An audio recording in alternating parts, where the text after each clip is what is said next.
नमस्कार दोस्तों, दरभंगा रॉक्स में आपका स्वागत है। मुजफ्फरपुर जंक्शन से गुजरात और सहरसा से मुंबई की ट्रेन की वापसी होने वाली है। बहुत जल्द इसकी खुशखबरी मिल जाएगी कि मुजफ्फरपुर से 2 ट्रेन गुजरात के लिए और सहरसा से मुंबई के लिए यानी बांद्रा के लिए ट्रेन की वापसी होगी और इसका प्रस्ताव वेस्टर्न रेलवे ने तैयार कर लिया है।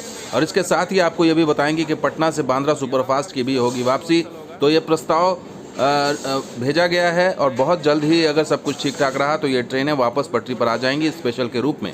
तो फिलहाल ये राज्यों के मंजूरी पर निर्भर कर रहा है। इस वजह से ट्रेनें स्पेशल के रूप में बहुत सारी ट्रेनें नहीं चलाई जा सकी हैं क्योंकि कुछ राज्य तैयार हो रहे हैं, कुछ राज्य तैयार नहीं हो रहे हैं। तो लंबी दूरी की समस्या ये है कि लंबी दूरी की ट्रेनों में कई राज्यों से होकर ट्रेन गुजरती है, तो इसको लेकर के सहमति ज़रूरी है। और इसी पर आज बात करेंगे कि आज जो नई ट्रेनें बिहार को जो है मिलने की जो संभावना, जो प्रस्ताव दिया गया है, उसमें कौन कौन सी बिहार के लिए अहम ट्रेनें हैं। और लगातार इसकी मांग उठती रही है कि ट्रेनों की संख्या बढ़ाई जाए, खास करके जो है पैसेंजर ट्रेन की।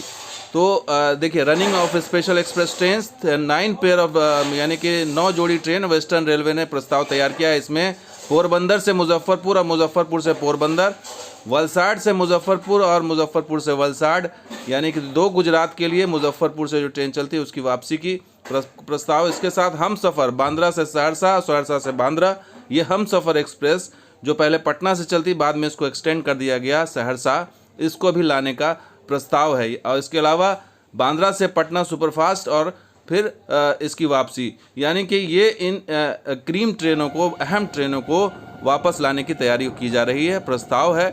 अब इस पर देखना है कि सहमति बिहार सरकार या जो भी संबंधित सरकारें हैं, स्टेट की सरकार, वो देती हैं, यानी क्योंकि उनकी मंजूरी के बगैर इन ट्रेनों को वापस पटरी पर नहीं लाया जा सकता। तो ये वेस्टर्न रेलवे की तरफ से ये प्रस्ताव है। हालांकि ईसीआर का प्रस्ताव अभी तैयार नहीं है। जो बिहार में पूर्व मध्य रेलवे है उसकी ट्रेनों का अभी तक प्रस्ताव अभी तक तैयार नहीं हुआ है।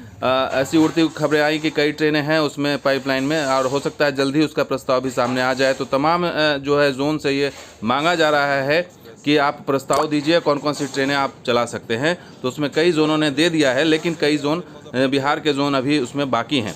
लेकिन अहम सवाल यही है कि आखिर इसमें देरी क्यों की जा रही है, प्रस्ताव क्यों नहीं दिया जा रहा है। दूसरा सवाल ये है कि आखिर इसमें अड़ंगा क्या लगाया जा रहा है, क्योंकि मेट्रो ट्रेन सेवा शुरू होने वाली 7 सितंबर से, सारी परिवहन सेवाएं चल रही हैं, बसें चल रही हैं, तो ट्रेनों में क्या दिक्कतें हैं, ऐसे भी सवाल उठाए जा रहे हैं। आखिर इसको क्यों इस तरह से इसको हिला हवाली है, ढिलाई बढ़ती जा रही है, क्यों नहीं ट्रेनों को वापस पटरी पर लाया जा रहा है। खास करके जो इंटरसिटी एक्सप्रेस है, जैसे कि सहरसा से पटना है या फिर जयनगर से पटना है, इस तरह की ट्रेनें जो स्थानीय स्तर पर जो है बहुत लाभ देती हैं, लोगों को आने जाने में सुविधा होगी, उस पर क्यों नहीं ध्यान दिया जा रहा है। तो ये अहम सवाल है। इसको लेकर के कोई जवाब देने को तैयार नहीं है कि आखिर इसका इरादा क्या है।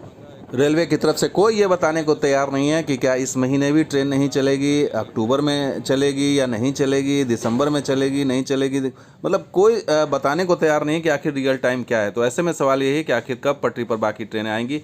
इस वीडियो को आपने देखा, शुक्रिया। लाइक कीजिए, शेयर कीजिए, कमेंट कीजिए, सब्सक्राइब कीजिए। शुक्रिया, धन्यवाद, जय हिंद।